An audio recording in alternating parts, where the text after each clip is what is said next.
has a long history. Valak, what did you see? I saw none. I had a series of visions when I was younger.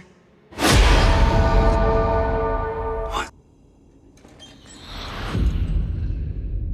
Hello?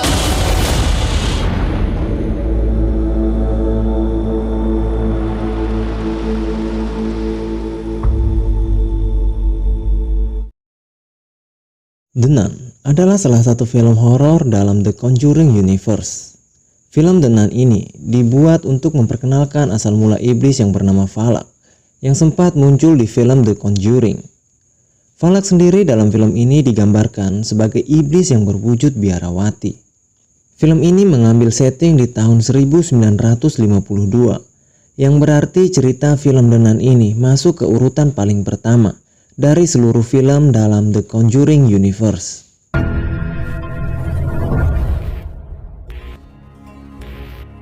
The Nun dibuka dengan cerita dua orang biarawati Ministry Saint Karta yang sedang menelusuri sebuah ruangan gereja dan berakhir kejar-kejaran dengan iblis yang muncul dari rubana gereja tempat relik-relik Kristiani tersimpan dan harus membuat salah satu suster meregang nyawanya akibat ditarik oleh roh jahat tersebut. Dan salah satu biarawati yang selamat bernama Victoria melarikan diri ke dalam sebuah ruangan, yang dimana di ruangan tersebut ia melihat kejadian-kejadian aneh lainnya, berupa pintu yang terbuka sendiri dan salib yang terbalik kemudian terbakar. Namun entah mengapa setelah melihat kejadian tersebut, Suster Victoria memilih untuk menggantung dirinya sendiri. Forgive me, Lord. Dan selang beberapa hari, jasad Suster Victoria yang tergantung ditemukan oleh seorang pria yang bernama Francis yang bekerja untuk mengirim pasokan sehari-hari untuk para biarawati di Saint Karta.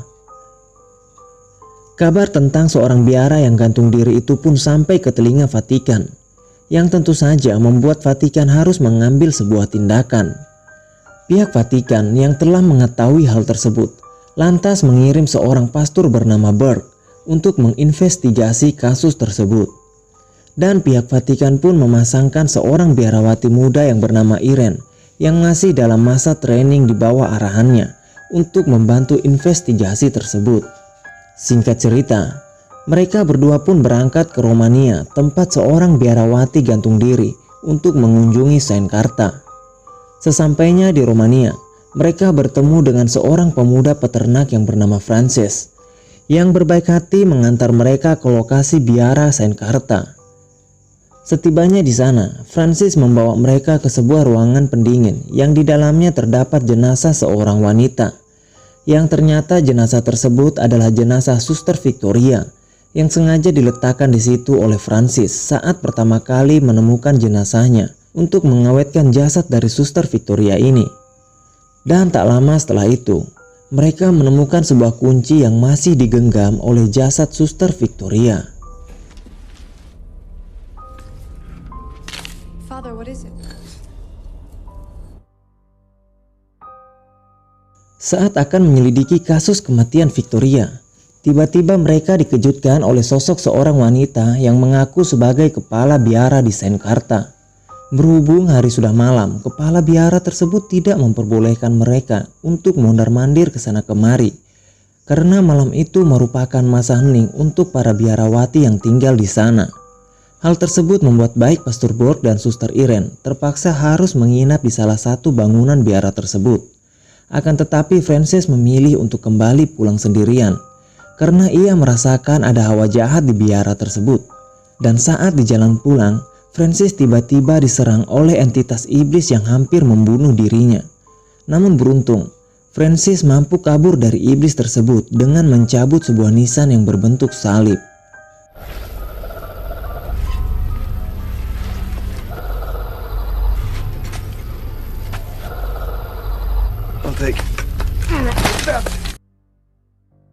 Satu malam di dalam biara rasanya bertahun-tahun.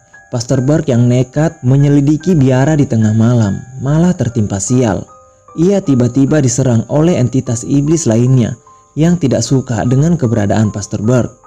Pastor Burke digiring oleh iblis tersebut keluar ruangan, yang dimana setelah itu Pastor Burke dibuat pingsan dan dikubur hidup-hidup menggantikan mayat dalam peti di salah satu pemakaman dekat biara.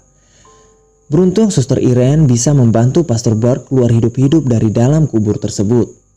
Kini, baik Pastor Burke maupun Suster Irene merasa ada hal yang super janggal di dalam biara itu.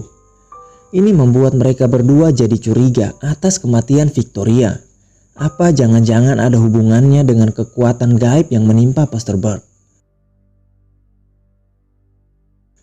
Keesokan paginya, Pastor Burke dan Suster Irene kembali ke biara untuk memulai investigasinya. Namun setelah berada di dalam, Pastor Burke membagi tugas untuk mereka berdua, di mana Pastor Burke sendiri akan mendatangi kepala biara dan berbicara dengannya. Sementara Suster Irene diberi tugas untuk mencari tahu tentang kunci yang berada di genggaman jasad Suster Victoria yang mereka dapatkan kemarin. Namun saat menjalankan tugasnya, betapa terkejutnya Suster Irene saat melihat banyak biarawati yang melakukan doa secara bergantian untuk menahan kuasa iblis agar tidak mencelakai siapapun. Salah satu biarawati, Suster Oana, akhirnya menjelaskan kenapa para biarawati tersebut berdoa seperti itu. Ia menceritakan juga sejarah tentang Sainkarta. Suster Oana mengatakan bahwa biara Sainkarta dibangun oleh seorang bangsawan yang terobsesi dengan ilmu gaib. Bangsawan itu nekat mengumpulkan iblis yang ia panggil dari katakombe di bawah gereja. Namun sebelum tujuan dari bangsawan tersebut tercapai, ia berhasil dikalahkan oleh seorang kesatria Kristen. Segala kutub dan entitas jahat akhirnya dikembalikan ke dalam katakombe dan ditutup oleh botol yang berisi cairan merah yang menjadi simbol darah Kristus.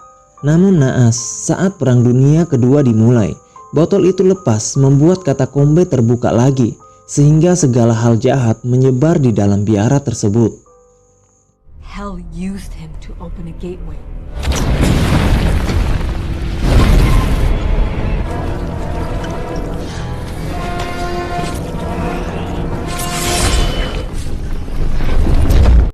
Scene pun berpindah ke dalam suatu ruangan yang dimana di situ ada Pastor Burke yang sedang menyelidiki sebuah buku kuno. Yang ternyata buku tersebut mengungkap jati diri sosok iblis yang bernama Valak. Burke yang mengetahui hal tersebut langsung bisa memastikan bahwa iblis yang menyebarkan hal jahat di dalam biara adalah iblis yang bernama Valak. Dan setelah itu Burke dikejutkan dengan kejadian aneh lainnya, di mana ia menyadari kalau sosok kepala biara yang pernah ia ajak bicara sebelumnya ternyata telah lama meninggal. Dan sebenarnya selama ini yang ia temui bukanlah kepala biara, melainkan sosok iblis yang menyamar sebagai kepala biara. Belum selesai perkara, Pastor Burke kaget setengah mati karena selama ini ia berkomunikasi dengan roh jahat. Ternyata iblis mulai menyerang Suster Irene dengan menyusup ke dalam mimpinya, dengan memberinya penglihatan tentang patung Bunda Maria, yang membuat Suster Irene terkejut dan membuatnya bangun dari tidurnya. Sesaat terbangun, Suster Irene kembali dikejutkan dengan sosok yang membisikinya, "Tuhan menyelamatkanmu." Dan setelah itu, sosok makhluk lain muncul dan menggiring Irene ke sebuah ruang yang bertuliskan, "Tuhan berakhir di sini." Dan tiba-tiba sosok Valak muncul menampakkan dirinya dan menyeret paksa Suster Irene masuk ke dalam ruangan tersebut dengan kekuatannya. Namun beruntung Suster Irene berhasil meloloskan diri dari cengkraman Valak karena bantuan Suster Oana.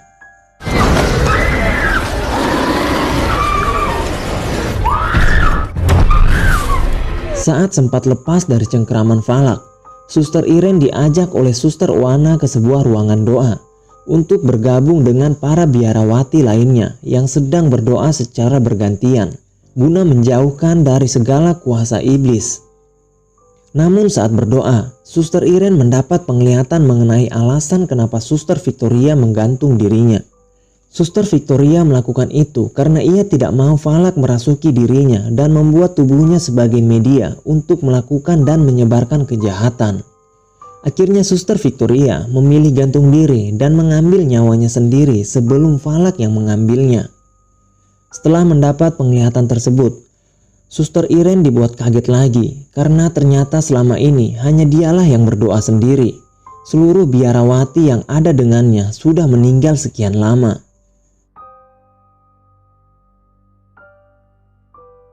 Francis yang mengetahui bahwa Pastor Burke dan Suster Irene dalam bahaya, lantas bergegas menolong mereka. Mereka bertiga berteori kalau Valak bisa dikalahkan dengan mengembalikan botol berisi darah Kristus ke dalam katakombe. Mengingat botol tersebut dahulu bisa menutup rapat segala kutuk yang tersimpan di dalamnya.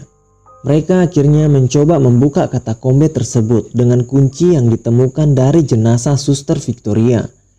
Pastor Burke dan Francis berhasil menemukan botol dengan simbol darah Kristus.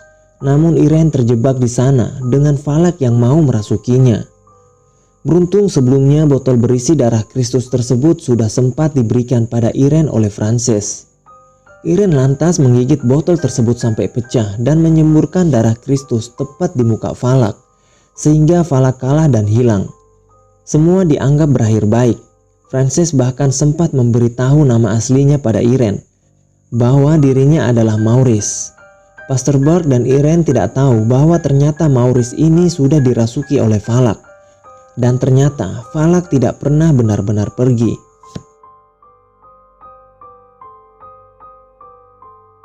"20 tahun kemudian, di sebuah seminar universitas di Wakefield, Caroline Perron menyaksikan saat Ed dan Lorraine Warren mempresentasikan rekaman mengenai usaha mereka mengusir roh jahat dari seorang pria.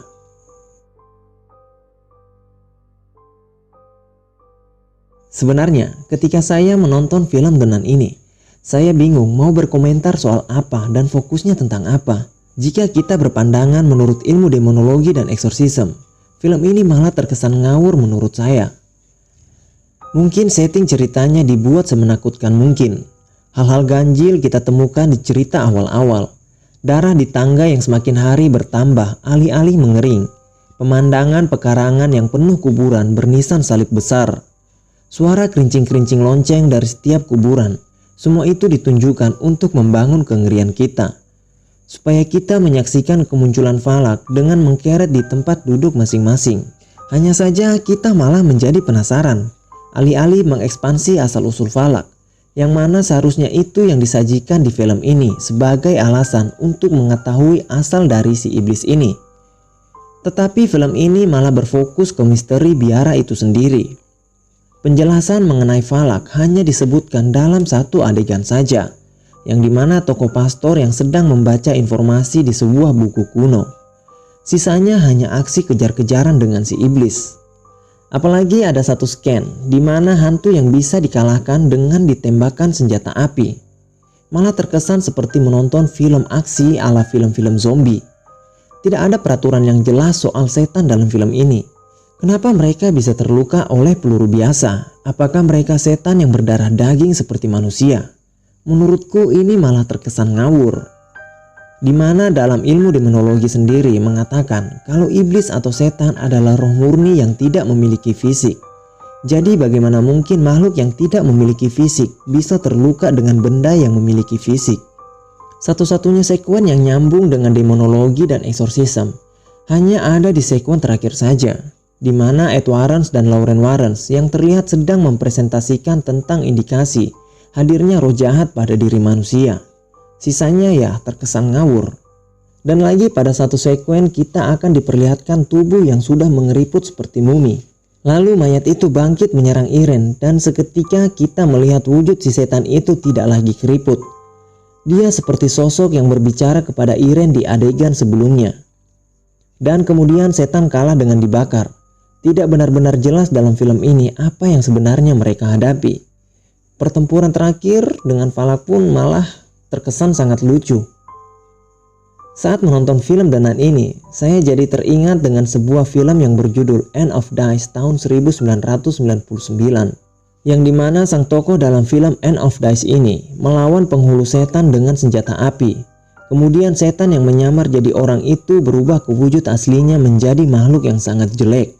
Apakah produser The Nun ini terinspirasi dari film End of Days ini? Sehingga adegan-adegan di film The Nun ini terkesan mirip seperti film End of Days, meskipun tidak semuanya. Dan lagi, saat kita menonton film horor, kita pasti sudah tidak asing lagi dengan wujud setan atau iblis dengan wajah yang sangat jelek. Karena selalu muncul dengan wujud yang jelek rupa, malah membuat beberapa film horor seperti The Nun dan beberapa film horor lainnya terkesan seperti mempresentasikan kalau iblis atau setan itu adalah makhluk yang seram dan harus ditakuti. Jika saya diperbolehkan berkomentar, mungkin saya akan lebih setuju jika menggambarkan setan itu bukanlah sebagai makhluk yang jelek, tetapi sebagai makhluk yang begitu agung, terang, dan anggun, mungkin dengan mulut dan mata menyorot dengan pandangan licik. Dan dengan terangnya itu, ia akan menipu manusia untuk ikut dengannya. Bukannya malah melawan dia dengan senjata api, karena ini sangat tidak masuk akal sekali, sebab makhluk roh tentu saja tidak akan kalah dengan peluru atau misiu. Dan perlu kita ketahui bahwa cara setan mengalahkan manusia itu tidak selalu dengan kekuatan, tetapi yang lebih berbahaya dari itu adalah dengan tipu daya. Sebab kalau belum apa-apa ia sudah menyatakan jati dirinya, ia tentu tidak memenangkan jiwa dari orang yang sedang ia serang itu. Dan hal lain yang membuat saya bertanya-tanya adalah penglihatan yang dimiliki oleh Irene, yang mampu melihat dan berkomunikasi dengan roh. Apakah itu benar-benar adalah pemberian ilahi atau pemberian iblis? Seperti adegan saat Suster Irene berbicara dengan salah seorang suster yang berada di biara tersebut, yang ternyata semua suster di biara tersebut sudah lama meninggal. Hal ini seperti menandakan bahwa penglihatan atau kemampuan Suster Irene merupakan indikasi dari pengaruh roh jahat. Karena tidak mungkin bagi roh orang yang sudah mati bisa berkeliaran di bumi lagi. Jadi kesimpulannya, mungkin saja Suster Irene sedang berada dalam pengaruh roh jahat, sehingga dia bisa melihat dan berkomunikasi dengan roh.